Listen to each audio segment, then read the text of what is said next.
ni watu wenye uwezo wa kufungua au kufunga baraka katika maisha ya mtu. Hujasoma niko zuri kaona. Wakati Hana ameenda kuomba kwa neno la kuhani Eli, Hana alibeba mimba ya Samueli. Samueli sura ya 1. Lakini baada ya Samueli kuzaliwa, maana mpango wa Mungu juu ya Hana ulikuwa asipate mtoto kabisa. Baadaye kuhani aliposema, Hana akapata mtoto wa kwanza Samueli. Mpango wa Mungu haukuwa Hana awe na watoto wengine. Ilikuwa ni Samueli peke yake. Kwa hivyo kuwa na Samueli amekuwa mkubwa, akampeleka hekaluni mpaka Eli alipotamka neno juu ya Hana tena, Hana akabeba mimba tena. Baada ya Eli kuwa ametamka neno. Nyakati wa pili sura ya 2:20 anasema, mwaminini Bwana udhibitike, amini watumishi wake wafanikiwe. Amini Bwana udhibitike, amini watumishi ufanikiwe. Kwa hao watumishi ambao wanajita chini yake wana nguvu ya kutamka mafanikio, kama alivyo mzazi wa kimwili ambavyo anaenda katamka neno ubarikiwe mwana ukabarikiwe. The same price baba wa kiroho anaweza katamka neno likakupata kama umejitiisha chini ya neema yake.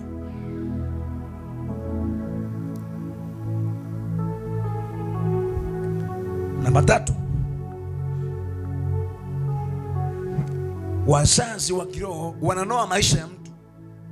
Chuma kinanoa chuma. Hao wanafundisha, hao wanatia moyo, hao wanakaripia, hawa wanaonya, hawa wanatia moyo.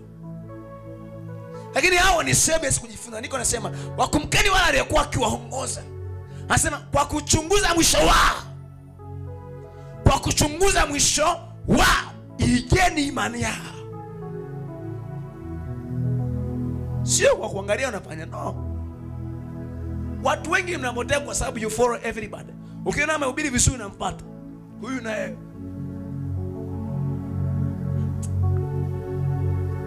Sifa kubwa ya mtu akufuata hii. Ukikosa huyo mtu achana naye.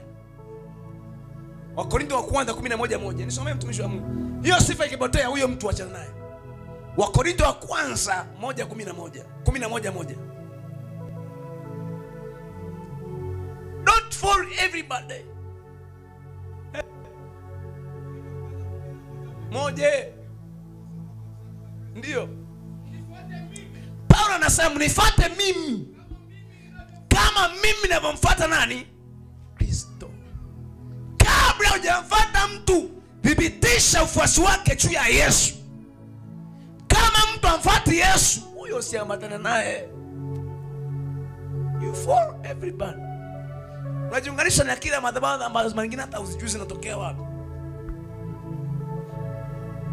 Anasema mnifuate mimi kama vile ambavyo mimi namfuata nani? Kristo.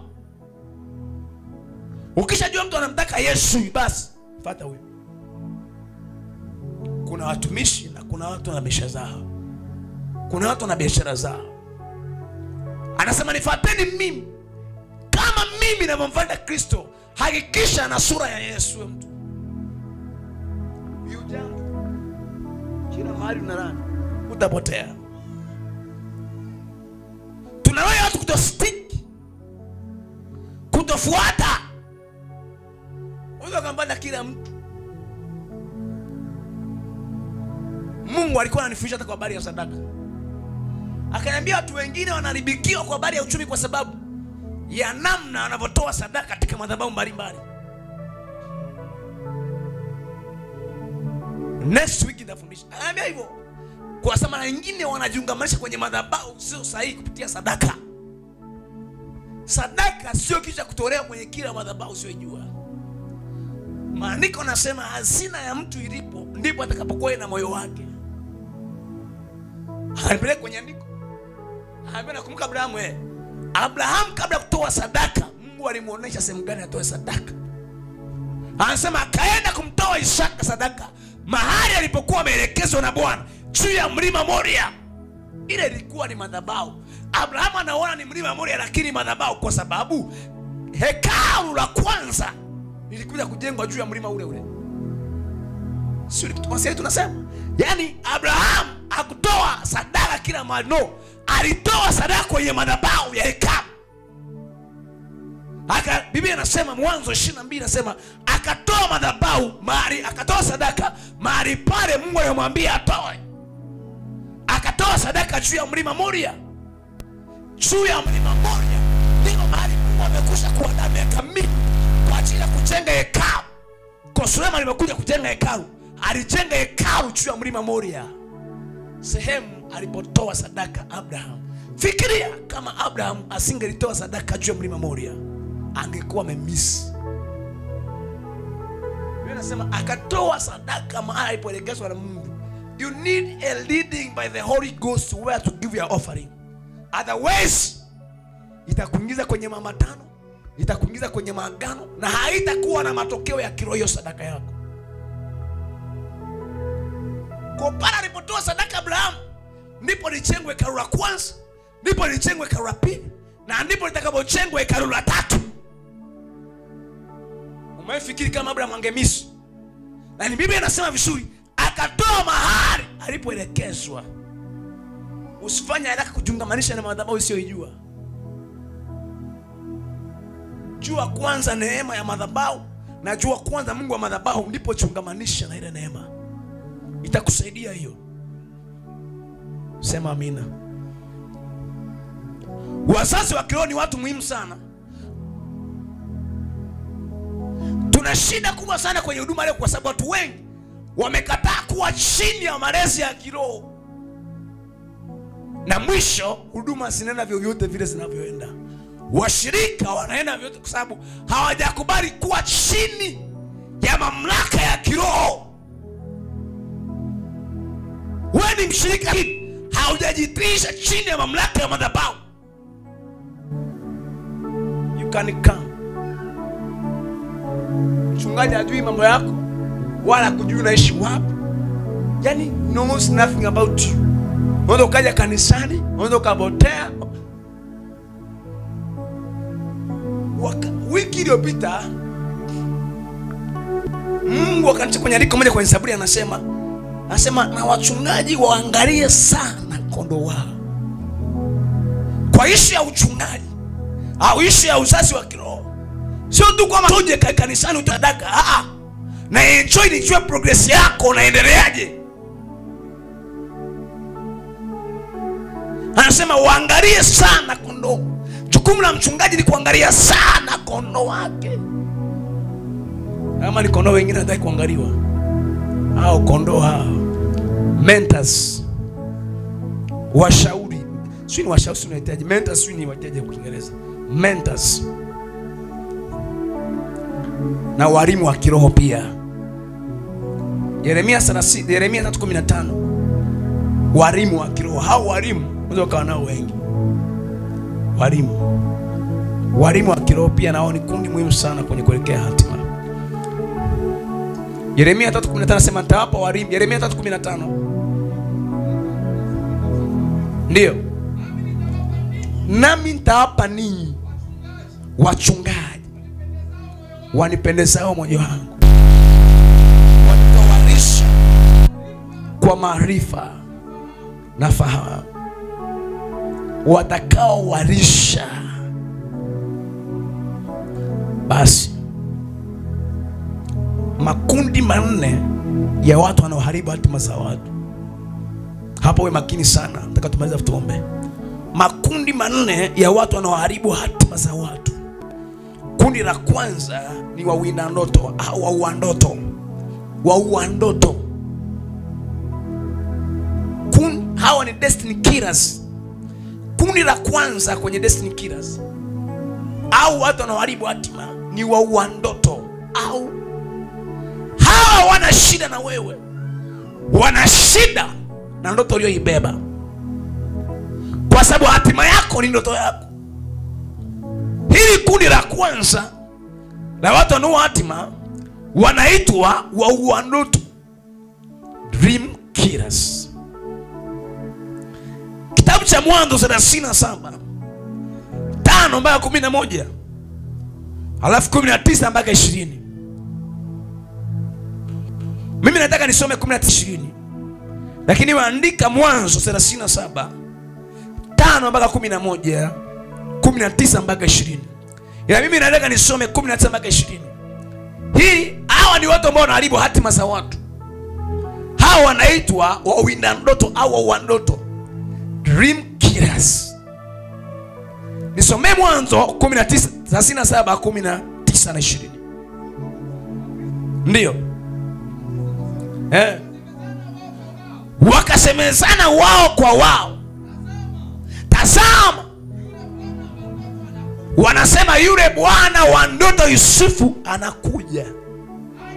Haya, twende tukamuue na kumtupa katika bilika mojawapo, nasi tutasema mnyama mkali amemula. Anasema kisha tutaona zitakuwaje ndoto zake. Yusufu aliota ndoto. Of course he was still young.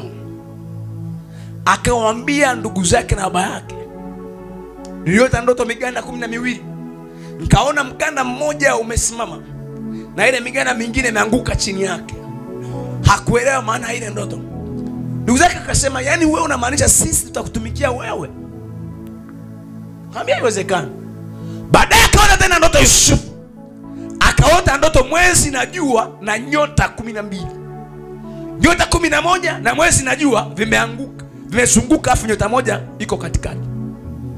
Akamwambia, akasema, yani baba yako na mama yako na ndugu zako wakusujudie wewe? Alivyokuwa nazidi kuambia, hao watu wakajawa na wivu. Baba yake alikuwa anampenda Yusufu, alikuwa ni mwana wa Huseini, wakamchukia kwa sababu ya kile kibali. Wakasema tutamaliza. Kwa hapo anasema tutamuua Yusufu, halafu tuone ndoto zake zitakuwaje. Ndoto alionayo ni mlango wa vita. Kuna watu wanawaza kuua ndoto. Kuna watu wanawaza kuua maono alionayo. Kama ni maono ya biashara wanatamani wangekuwa wanaua. Ukisema naye anasikia wivu sana.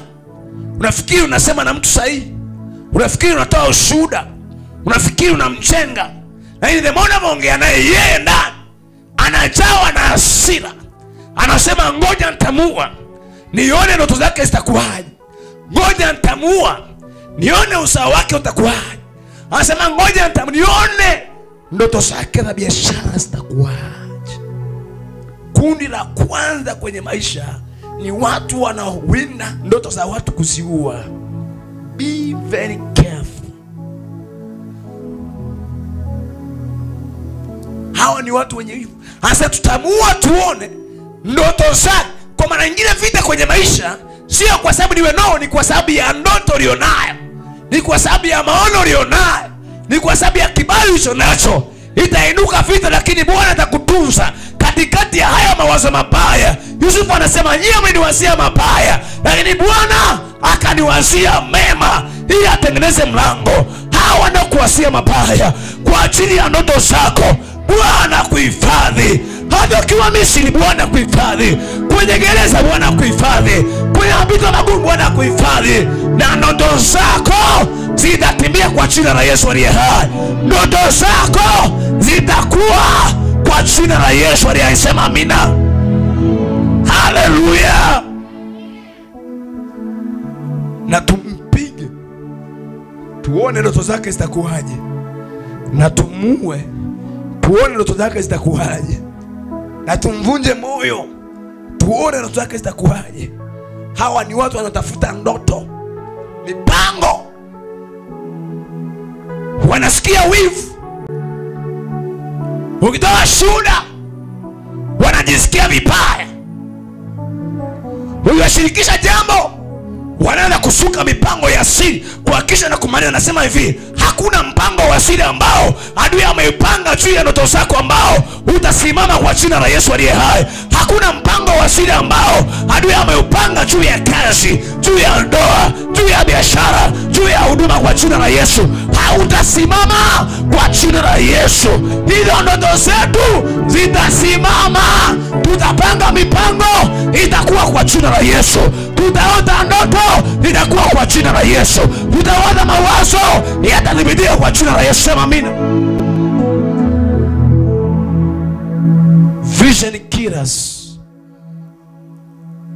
Nobody will kill our vision. How? Wanaweza kuwa ni ndugu zetu wa karibu, ni jamaa zetu, ni rafiki zetu, lakini kwa sababu ya kibali tunachokipata wanajisikia vibaya. Mara nyingine hawasemi, lakini Mungu si mwanadamu. Hata kiwaza mabaya juu yetu, hata kituwekea vizingiti namna gani, tutafika tunakoenda kwa jina la Yesu. Hatima zetu ni salama kwa jina la Yesu. Biblia inasema nyakati zetu ziko kwenye mikono ya Mungu. Kesho mtu anaijua Mungu. My future, hatima yangu ipo kwenye mikono ya Mungu. Haitegemei maoni ya watu, haitegemei mipango ya watu. Ninajua jambo moja, maandiko yanasema na nyakati zangu ziko mikononi mwa Bwana. Kesho yangu iko mikononi mwa Bwana. Maandiko yanasema ndani yake tunakwenda, ndani yake tunaishi, ndani yake tunakuwa na uzima wetu. Ndani ya Yesu haijalishi. Oh my God. Haiwa nasema amenizingira, Bwana amenizingira. Kuwa na uzima wetu ndani ya Yesu haijalishi. Oh my God. Haiwa nasema amenizingira, Bwana amenizingira kwa wigo wake. Wala adui shetani hatanipata. Bwana akuzingira kwa wigo. Bwana asingire pango kwa wigo. Bwana asingire kazi kwa wigo. Bwana asingire hatima yako kwa wigo. Hawatainuka kwa jina la Yesu.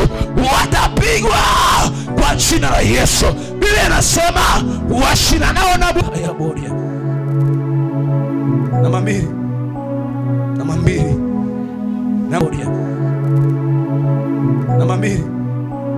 Namba mbili. Wakatisha tamaa. Kwenye maisha kuna watu ambao wao kazi yao ni katisha watu tamaa.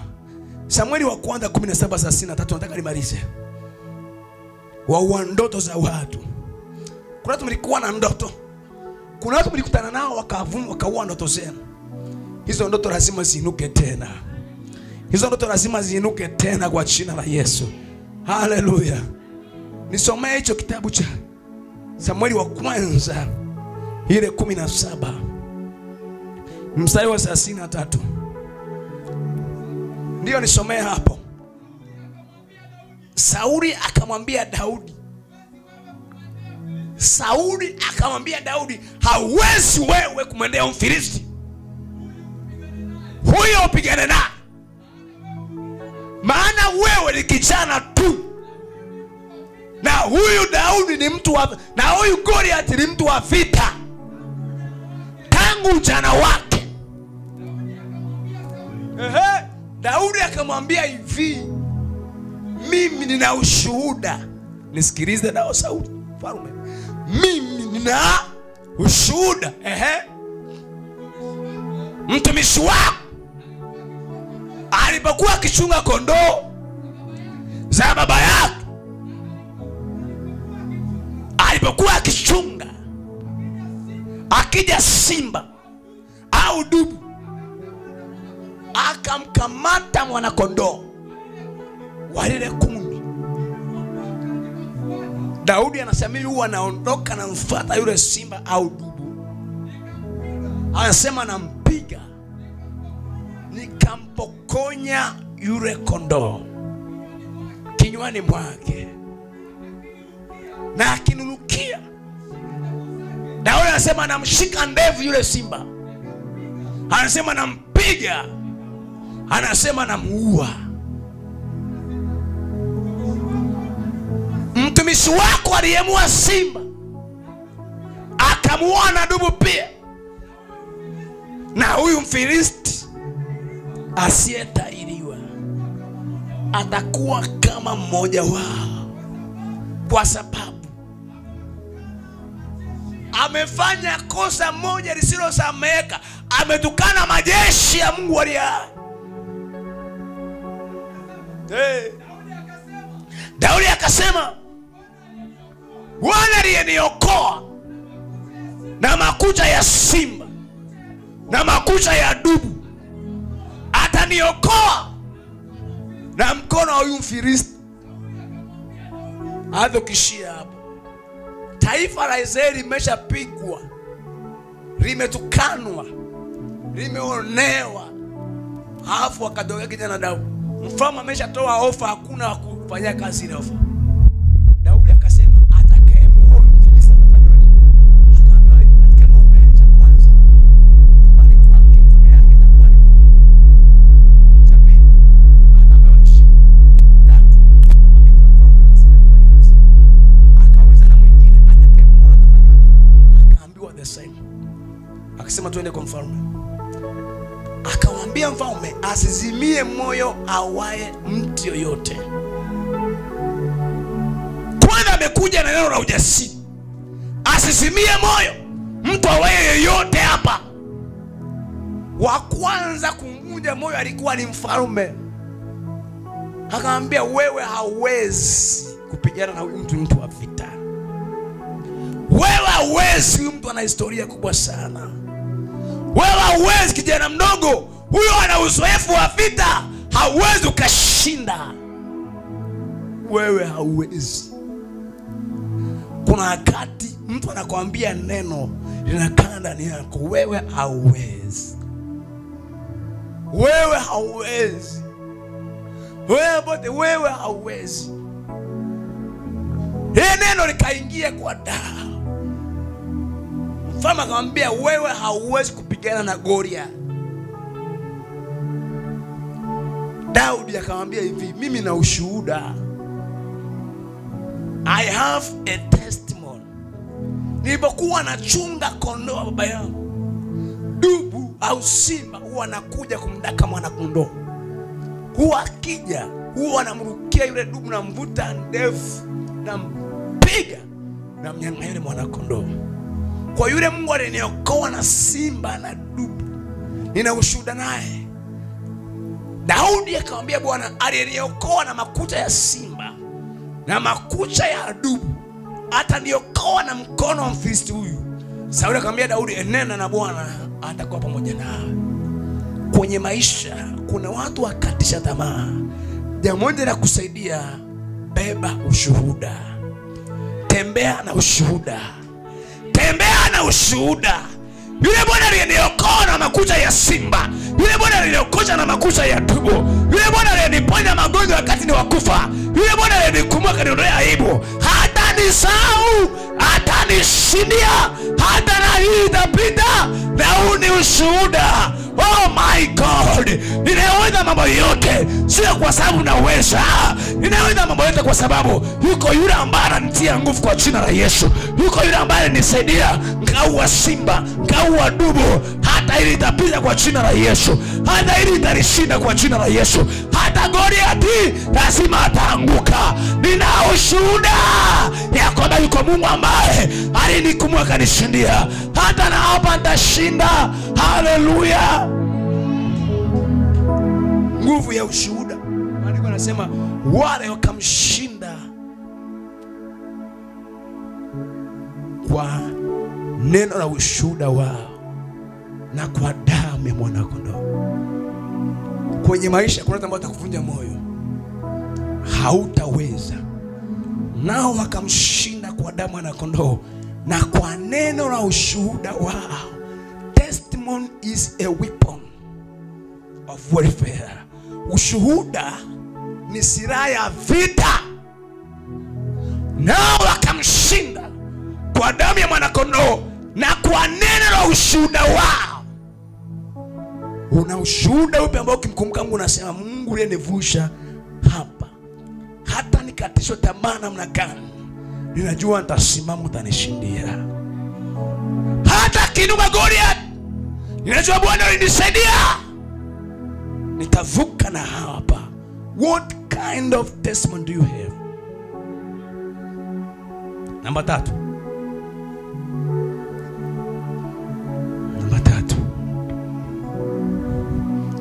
Usikubali watu wakuvunje moyo.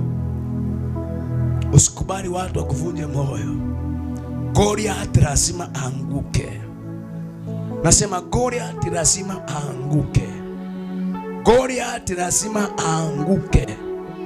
Na Goliath anaangushwa na jiwe laini la mtu aliyebeba ushuhuda wa Mungu. Ndio maana maandiko yanasema na wale wamjua Mungu wao watakuwa hodari na kufanya mambo makuu. Kwa nini? Wanajua Mungu aliyembeba. Do you know the kind of God you have? Unajua Mungu ndiye mkubwa namna gani? Wale wamjua Mungu wao hata kinuka Goliath wanasema tunaye Mungu ambaye hajai kushindwa na jambo lolote na hana historia ya kushindwa na neno lolote. Hallelujah. Wakati tunaimba wimbo huu unanikumbusha nani kama Mungu ainuke tuone. Who is like him, let him arise.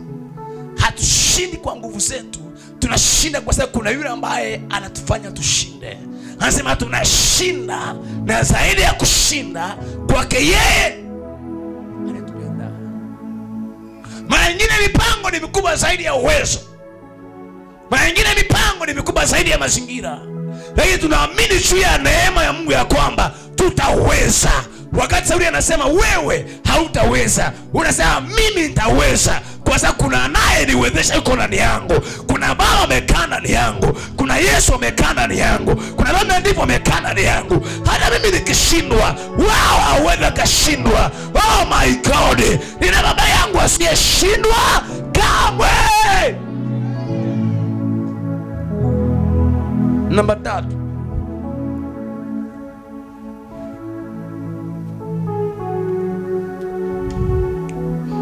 Namba 3. Wawinda nyota, stargazers. Wawinda nyota. Hao wanawinda nyota. Sasa nyota najua watu wengine nyota of course neno nyota neno ambalo limekuwa ni controversial. Limekuwa na utata kidogo. Wawinda nyota. Sasa badala nyota tumia kibali. Tumia neema. Ndio kwa rahisi kwa kuelewa vizuri.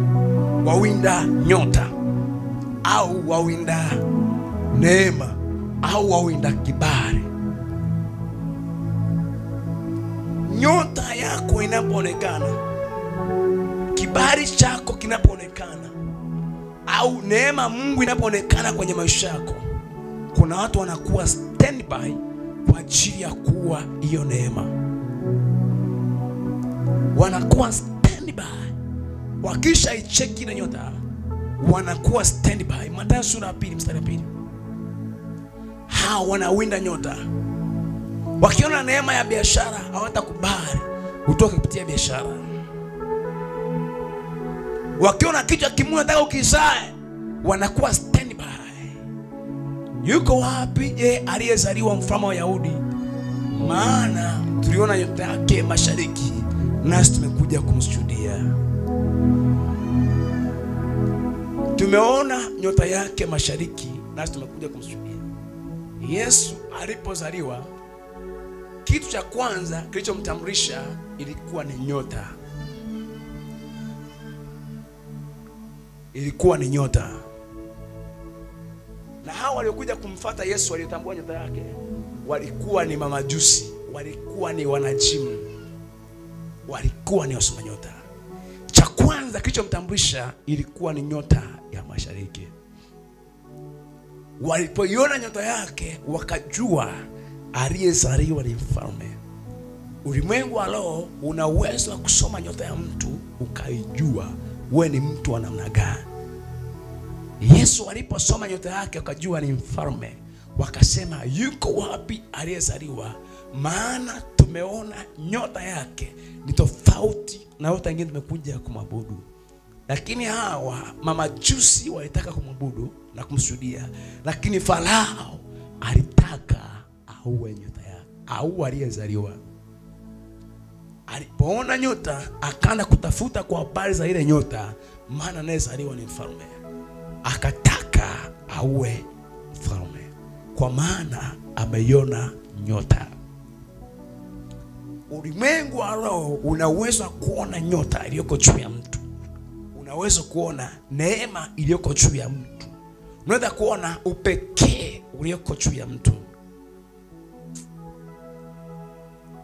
Kuna kama mwezi mmoja umepita hivi nafikiri, alikuja binti mmoja, mama mmoja wa Dutwa. Nikana muombea hapa ndani. Ndio mmoja akaniambia kwa habari ya watu waliopewa uwezo maalum kwenye maeneo maalum. Yule dada, yule mama alisoma akaishia darasa la 7. Baada hapo akalazimishwa kuozeshwa kwa nguvu. Ni kama alibebwa kwa nguvu kuolewa. Na wote hapa ndio akaingia kwenye ile ndoa. Akakuta mwanaume hana kitu chochote kile. Neema Mungu amempa yule mama. Wakati namuombea, pepo zikasema huyu ana nguvu ya kutafuta fedha na kupata fedha. Yule mama alikuwa mume wake hana chochote. Anasema akakopa hela, akalima mashamba, wakapata pamba sijui gunia ngapi. Akapata hela, akampa mwanaume, akaenda kalipa mahali. Wakabakiza hela. Akachukua, akajenga nyumba hapo. Akachukua tena hela, akaenda karima. Yaani yeye Mungu amempa neema, akirima lazima atavuna na atapata fedha.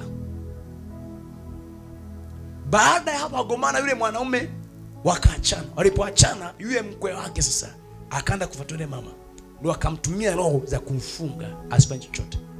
Wakati namfungua pale ofisini ndio inasema lazima tumkamate kwa sababu mama huyu amepewa neema kwenye eneo la kufanya kazi na kufanikiwa.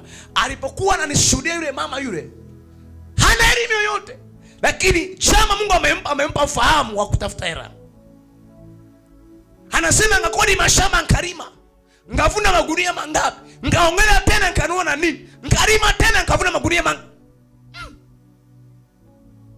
Ngasi ile wakati namfungua neema basi karibuka. Nkachua namfuatilia juu ya neema aliyopewa. Kitu anayetu ni mtaji yeye basi. Eneo lake la kutoka ni eneo la kilimo. Basi. Hazangu ni mashamba mengine nkarima nkavuna magunia mangapi. Wewe unashangaa. Kuna watu wamepewa neema kwenye maeneo specific. Wengine ni kilimo, wengine ni biashara. Hata ufanyeje, kila mtu mtaji utaharibika. Lakini yeye swala ya biashara lazima, hata kama ni ndogo anatoka, nyota yake mafanikio ipo kwenye eneo la biashara. Eneo lake neema ilipo biashara. Utakuja pambana, nafungua na mimi na duka hapa hapo, utafungua na duka utafunga, utafungua na kioski utafunga pale pale. Utarima. Ndio maana kwenye maisha epuka sana kuangalizia maisha. Kila mtu Mungu amempa neema kwenye eneo fulani. Tafuta kujua neema yako ipo kwenye eneo lipi. Unasikia tunasema? Wakati nafungua neema niligundua kumbe watu Mungu amewapa neema kwenye maeneo. Yule mama anasema ni karima nikafanikiwa. Karima nikavuna mangapi. Karima mpaka karogwa. Special grace. Neema maalum aliyopewa yeye ni kwenye eneo la kilimo. Wajaribu. Utalima ekari moja, jua litawaka itaribika. Ukilima tena utoi, nushia. Tumekuwa ni watu wa kujaribu kwa sababu tunajua maeneo ya neema yapi ni yapi. Ngoja nikwambie, Yesu hakubahatisha. Kuna mahali Yesu hakwenda kufanya huduma kwa sababu upako ulikuwa ufanye kazi. Haujanielewa? Alipoingia pale, neema alionayo Yesu hakuipokea watu. Kwa Yesu alijua atapoteza nguvu na hata kuwa na matokeo, aliondoka kana sehemu nyingine kubisa mingine. Anointing does not flow everywhere. Lazima ujue kama ni mtumishi, kuna mahali upako una flow, una matokeo, na kuna mahali upako hauna matokeo. The same anointing has no result. Kwenye biashara usitegeshe pia. Kuna mahali utafanya kazi, lakini kama una push nje ya eneo ambalo una neema nalo, utatumia nguvu kubwa na utafanikiwa. Mwenzi anauza mahindi sana, mimi mahindi hapo hapo. Haibadilisha na usema na mimi maharage hapo hapo. Anauza anasema na mimi nimeona vifaa vya simu vinatoa watu, na mimi naanza vifaa vya simu. Utapiga mark time. Kuna jua eneo la neema yako. Eneo hilo lopewa na neema yako hilo, adui huwa anatafuta eneo hilo. Hapo ndipo watu wanatafuta nyota, wanatafuta neema iliyoko juu yako. Kwa sababu kinacholeta vita juu yako ni neema uliyoibeba, kibali ulichokibeba kwenye eneo husika, mafuta uliyobeba kwenye eneo husika. Hayo ndio yanaleta vita. Kwa anasema yuko wapi Yesu? Tumeona nyota yake, twende. Lakini in fact the Lord ameona nyota ya Yesu, kwa anaanzisha vita kumua Yesu kwa sababu ya nyota yake. Wanapoona neema yako juu yao, sio tu kama watu wanakupa support. Kuna vita inainuka juu yako kwa sababu wameona nyota yako ni mfanyabiashara, wameona nyota yako ni mtu msomi, na adui anaona nyota ukiwa bado mdogo unazaliwa. Anaweza kasoma nyota akajua adui. Ulimwengu wa leo hakuna kitu kimejificha. Ufunuo watu wanaelewa, Ufunuo 12. Kitabu cha Ufunuo. Nimalizia labda hapo. Njaribu kwa namna hii. Wawinda ndoto. Wawinda ndoto, wawinda nyota. Stargazers. Stargazers. Stargazers. Stargazers. Watu wanaowinda nyota, akishajua huyu mtu ana neema kwenye eneo hili, atakupinga kwenye eneo. Hakuna kitu akifanya, atasoma eneo ambalo una neema, atakutafutia pale pale. Hawa ni akina Herode ambao wanasimama kuua nyota yako. Wanakuwa standby, kila anachokizalisha kinariwa. Kila anachokifanya tu kinatoka. Na hapo ndipo ujue kuna watu wengine waliingia kwenye kazi, lakini eneo lao la neema sio kazi, ni biashara. Kwa sababu kinachowatoa sio kazi, ni biashara. Kuna watu wengine wanatokea kwenye kazi hata biashara wafanye. Kuna watu wengine hawafanyi kazi, hawafanyi, lakini kitu wanafanya wanalima na maisha yanaenda. Siku na umbea yule mama ndio alipojua kwa habari ya neema ambazo Mungu ameweka juu ya watu. Ufunuo 12:3. Alafu niishia 12:2. Alafu niishia hapo. Ufunuo 12:2. Anzia 12:1.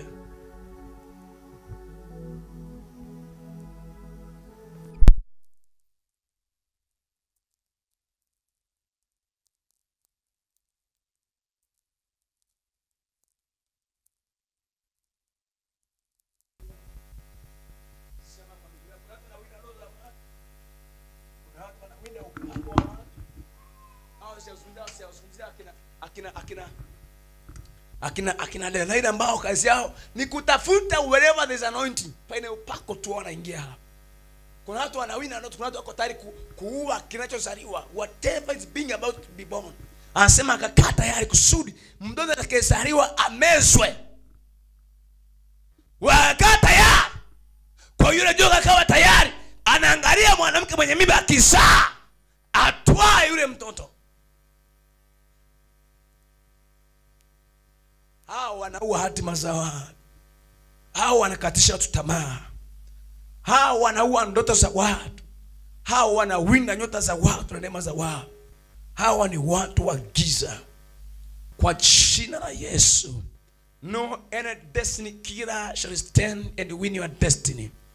Hakuna mtu atasema kinyume na hatima yako akashinda. Maandiko atasema, yanasema watakusanyana lakini si kwa shauri langu. Hao hawatashinda kwa jina la Yesu. Maandiko yanasema ashinda naye na Bwana. Niwekeo mstari Samueli wa 2. Samueli wa kwanza sura 2. Tumaliza hapo. Anasema anayegusa watu wangu anagusa mboni ya jicho langu. Anasema ashinda naye na Bwana atapondwa. Samueli wa kwanza sura 2. Dada tumaliza hapa tuombe. Maikasa kabaya. Samueli wa kwanza sura 2. Ashinda naye na Bwana atapondwa kabisa. Kuna mhubiri mmoja alikuwa anapenda mstari huu.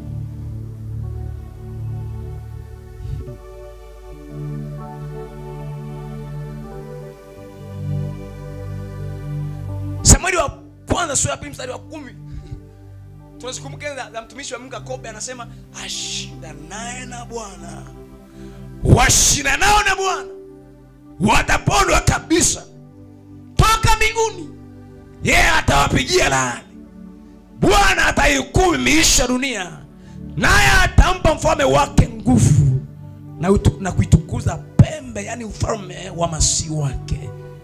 Washindanao na Bwana, maandiko nasema watapondwa kabisa.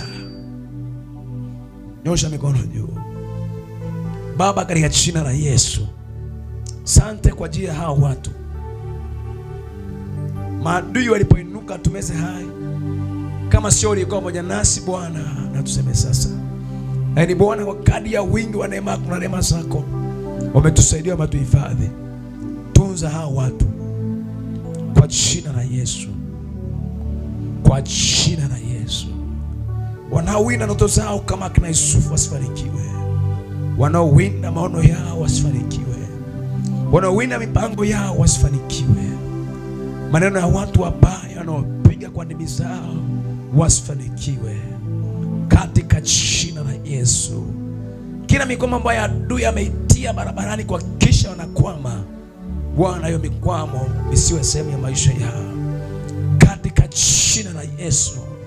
Hata kiinuka watu kuwavunja moyo na kuwakatisha tamaa kama kina Sauli, Bwana atembee na ushuhuda wao wa kuwasaidia, katika jina la Yesu.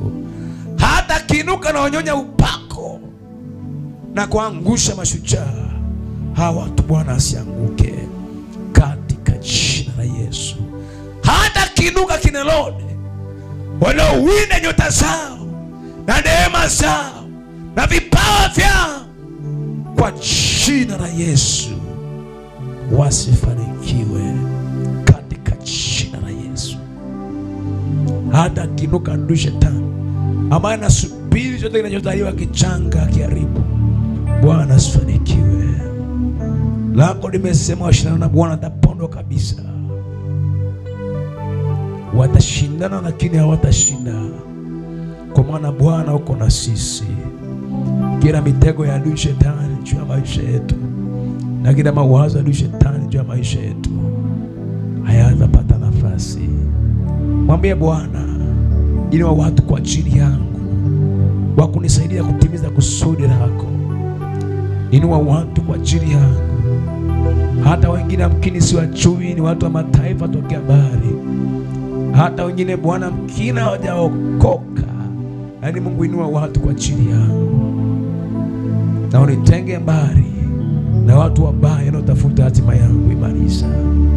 Manda basiri babonte idabanda inebosika yantaba. Mwambie Bwana kwa bali ya kuinulia watu. Mwambie Bwana kwa bali ya kuinulia watu wazuri. Mwambie Bwana kuinulia kwa bali ya kuinulia watu wazuri. Mwambie Bwana kwa ajili ya kuinulia watu wazuri.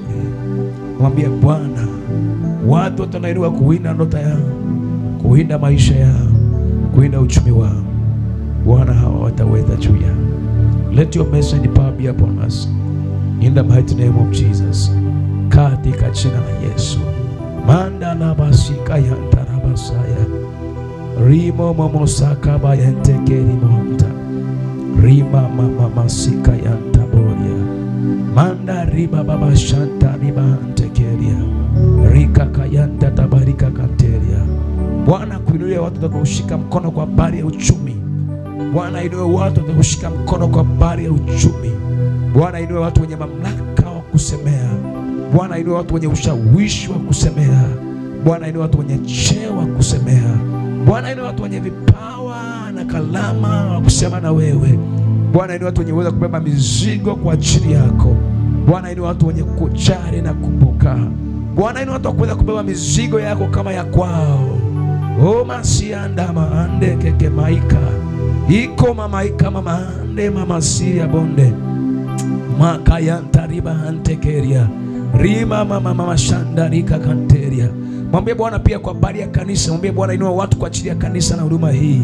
Enima masiri momonte masiatanda rimo momosika kante rekuke ketepa iko bredia maka kanteri bohante kekesiatanda mariko kobebente kesika kabante ke eri babahanta maikoskenda babasiri babonte maikantaya. Baba, inua watu kwa ajili ya kazi yako pia mahali hapa. Baba, inua watu kwa ajili ya kazi yako. Bwana, inua mataifa ya watu kwa ajili ya watu hawa. Inua lugha za watu na makabila ya watu katika jina la Yesu.